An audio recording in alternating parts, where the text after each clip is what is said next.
Toronto has produced and still produces quality talent that is recognized across the hip-hop world, from the likes of Drake, The Weeknd, Alicia Cara, Shawn Mendes, and much more. Within rap, there have been men like Tory Lanez, Killy, and Pressa, to women like Michie Me, Honey Cocaine, and Hawaii Mighty. But what if I told you that there was a female rapper from Toronto that had actual success within the late 2000s to mid 2010s that not only worked with the legs of Rick Ross and Flock of Flame, but had signed a major label deal when she was a teenager and dropped well-received mixtapes and gained lots of press for her ability as an artist? That person was Reema Major. Hello guys, welcome to the theonlykingyashu, and today we'll be discussing the life story of Toronto's own Reema Major. But before we do that, make sure to like, comment, and subscribe, as well as to follow the Patreon and become a member to get exclusive content like this. Reema was born on June 26, 1995 in Khartoum, Sudan, to a South Sudanese mother and an Emirati father. Due to the political tensions in Sudan, her family escaped the country and they lived in many countries such as Kenya and Uganda before settling in Canada in 1998 for the United Nations Refugee Program. It was her fluency in Arabic, Sudanese, tribal tongue, and English that allowed her to diverge in many cultures and interests such as music, fashion, and love of life. Reema was introduced to hip-hop at the age of 5 by her cousin, who participated in cyphers outside of their apartment building and watching the kids from her neighborhood freestyling. Her love for the art of rap and the cultural experiences within that culture led to her being interested in the aspect of rhyming, from reading Dr. Seuss books and writing her first song at the age of 6 called Shout for Jesus. Growing up, Reema's influences ranged from people around her to visionaries like Nelson Mandela and Oprah, due to them taking things to the next level based on respect and love for their craft. She channeled her experiences and cultural influences towards honing her musical craft as a rapper and songwriter, something she expressed as coming naturally to her. After leaving Canada for Kansas City at the age of 9 with her mother, Reema made her way back to Toronto in 2009 to visit her family for the Christmas holiday.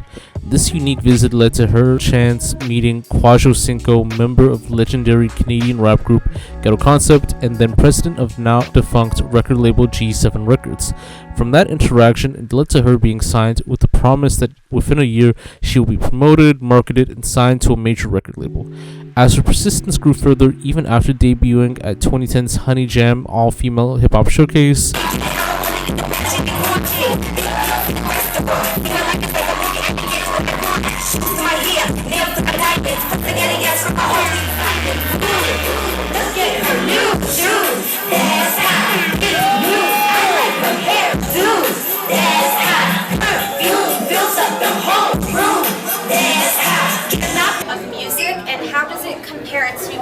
bigger artists out there today? I feel like I created a genre that I like to call hip hop because I really wanted that deep hip hop, like you're definitely that you would consider different. the Wu-Tang and Queens and that, and then I could go into that super pop.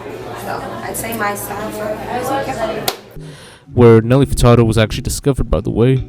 Kwajo's promise was proven when Reema signed a joint venture with Universal Music Canada and Interscope Records back in 2010.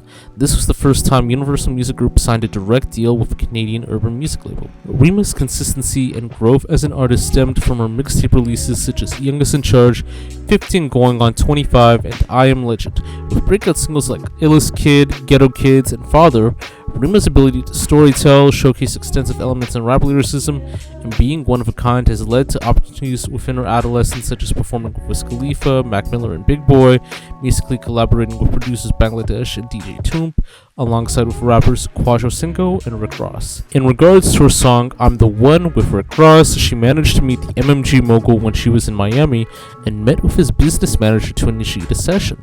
She had then met him at a photo shoot where they did the music video from there. I'm the One, how did that go? And how was it working with Rick Ross in the video? It was mad dope. You know, I was in Miami and I was kicking it at my business manager's house, and my co-manager came up to me and he's like, yo, Rick Ross wants to meet you. So it was mad random. I was like, what do you mean Rick Ross wants to meet me? So it just sort of like happened, and I went to his photo shoot.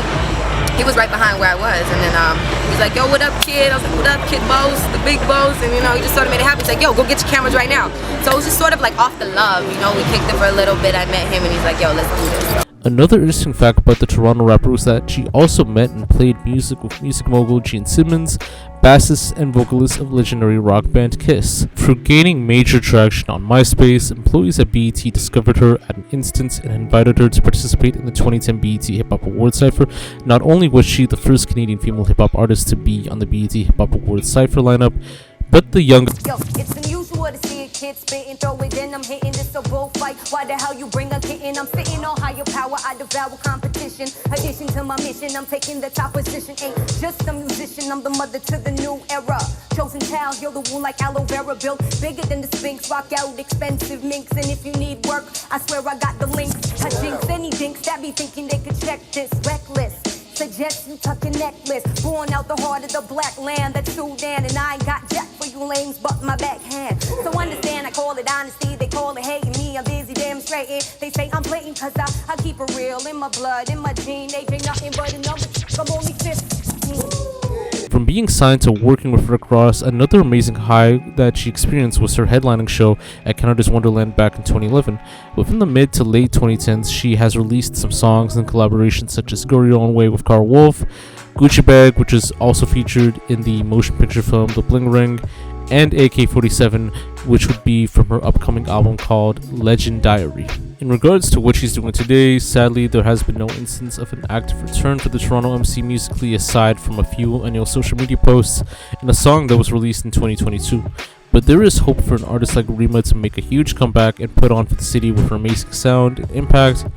At an era where swag culture, backpack rap, and creativity was at an all-time high, Reema's impact as a teenager not only shaped the way we heard music within the Toronto scene, but for the youth as a whole who needed a voice to represent what the typical Toronto teenager went through during that era. From artists like Honey Cocaine, Tory Lanez, and Roni, to newer acts that were influenced by her sound, Reema was a major force that changed the landscape of the Toronto sound forever.